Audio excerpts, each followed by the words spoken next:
My name is Razaaq Adoti. I'm representing Nigeria, and this is the story of why hawks kill chickens. Many, many years ago in Nigeria, there was a very, very, very beautiful chicken, and there was this hawk who used to circle overhead looking for food. And one day, this hawk, just by chance, happened to see this chicken. And this chicken was so beautiful that the hawk fell in love with the chicken. So the hawk now swooped down from the sky and landed on a fence nearby, and basically started singing a beautiful whistle. And the chicken fell in love with the hawk. So the hawk asked the chicken to marry him. And the chicken agreed and took the hawk to his parents. The parents then said, okay, well, yeah, we'll let you marry our daughter, but you have to pay a dowry, which is going to consist of corn. So the hawk said, yeah, sure, no problem. He went, gathered a whole bunch of corn, came back to the chicken's house, gave it to the parents as a bride price, and the parents accepted it and said, okay, great, you can take our daughter, which he did. So the hawk now took the chicken to his nest in the tree, and they lived there as a married couple.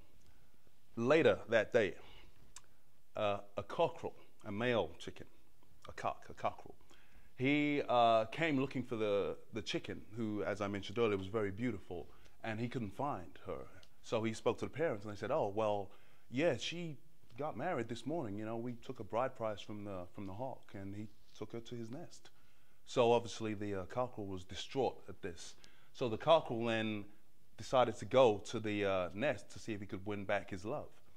So the cockerel goes off walking through the forest, through the bush, finds a tree, the hawk's tree, and by the time he gets there, it was dawn. The sun was just about to come up. So the cockerel started crowing, as they do. Don't laugh. Cock-a-doodle-doo! Right?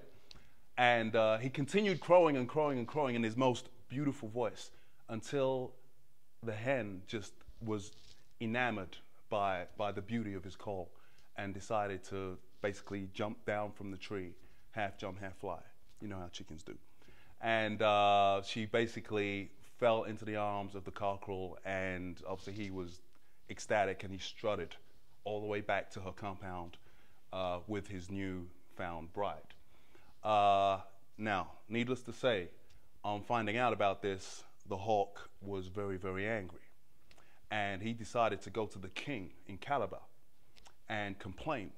And he demanded from the king that he has immediate justice from his wife who's been taken from him. So the king summoned the chicken, the cockerel, and the chicken's parents to find out what happened. And they agreed that, yeah, we did take the dowry of corn from the hawk. And, you know, but, you know, the chicken fell in love with the cockerel, and, you know, what can we do? So the king said, okay, you're going to have to pay back the dowry to the hawk, and then this is over.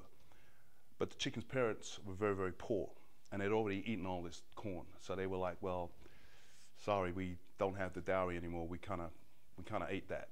So the king said, okay, what's going to happen is, from this day forward, once you guys start having children, laying eggs and hatching, you know, these chicks, any of these chicks is available to the hawk for food as part payment for the dowry, since you cannot return the money. Which is why from that day till this, henceforward, hawks always chase chickens and feed on their young.